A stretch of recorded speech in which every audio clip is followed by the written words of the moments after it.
Please don't forget subscribe to the channel and hit the bell to get notified of new daily videos. I'm Savannah, a freelance data analyst.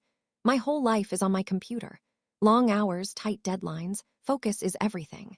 So when I saw an ad for the Zeller-Tek Cognitive Enhancer headset promising unprecedented neural synchronization for peak productivity, I was skeptical but intrigued. It was a sleek, minimalist device, supposedly using low-frequency brainwave stimulation. The reviews were suspiciously glowing, but desperation for an edge won out. I ordered it. The first week was incredible. My concentration was razor-sharp. I'd finish complex reports in a fraction of the time, almost effortlessly. I told my friend Carson about it.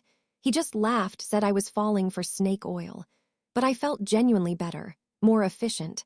More me, but optimized. Then the glitches started. Tiny things at first. I remember spilling my coffee, swearing, and cleaning it up. 5 minutes later, the same stain was there, but the coffee cup was back on the counter, full. I chalked it up to fatigue, a trick of the light. My brain had been working overtime, after all. Another time, a pop-up notification for an email I'd already read and dismissed reappeared on my screen. I clicked it away again, feeling a weird prickle of déjà vu. It escalated. The next morning, I woke up to the exact same alarm tone, the exact same sliver of sunlight hitting the corner of my bedroom that I'd experienced yesterday. I shook it off. We all have routines. But then Carson called right on schedule.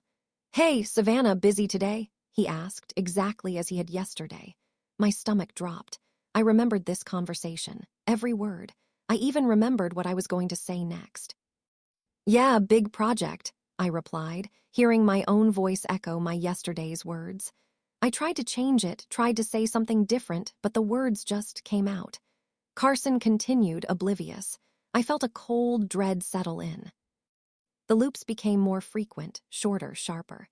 The same 10 minutes of my morning, waking up, checking emails, Carson's call would replay. Sometimes it was only twice, sometimes 5 or 6 times, and each time a detail would shift. The coffee cup wouldn't just be full again, it would be a different color. A book on my shelf would be turned at a slightly different angle. Carson's eyes, during our looped conversation, would sometimes have an unnerving stillness like a doll before resetting. I tried taking the headset off. It was almost fused to my head, heavy and cold. The loops didn't stop. They intensified. I tried to explain it to Carson during one of the loops. "Carson, this is happening again. We've done this already." He looked at me, confused, then his face subtly twisted, a brief, inhuman flicker in his eyes before the loop reset, and he asked, "Hey, Savannah, busy today?" Again. The horror of being unable to break the cycle, unable to make anyone else see it, was suffocating. One night, the loop stretched longer. I was watching a show, a generic procedural. The same scene replayed, a detective finding a clue. The first time, it was a fingerprint. The second, a bloody knife. The third, a child's shoe. Each replay, the scene grew more grotesque, more impossible. The actors' faces began to melt, their dialogue devolving into guttural whispers. My apartment walls started to breathe, the patterns on the wallpaper pulsing like veins.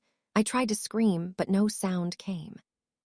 I just felt the loops, like a suffocating pressure, each repetition stripping away another layer of reality. I looked at my reflection in the dark screen, and instead of my own face, I saw a blurred, distorted image of the headset, inside my skull, wires snaking into my brain. The sensation of it being physically inside me was excruciating, like 1,000 tiny needles. I don't know how many times I've lived through this day, or this hour, or this minute. The Zeller-Tek headset is permanently affixed now, a part of my very being. The loops don't just happen, they are my reality. Every sensation, every thought is an echo. The variations aren't subtle anymore. My apartment is a collage of impossible shifts, a door where a window should be, colors bleeding into each other. Carson's calls are now just garbled static, sometimes punctuated by a low, rhythmic hum, almost like a feeding sound. I can still type this somehow. I feel like I'm typing through layers of thick, viscous time, each word an immense effort. The focus it promised. It's just forced me to focus on my own unraveling. I am trapped in a repeating, decaying world, and I am the only one who remembers the way things used to be, the way they should be.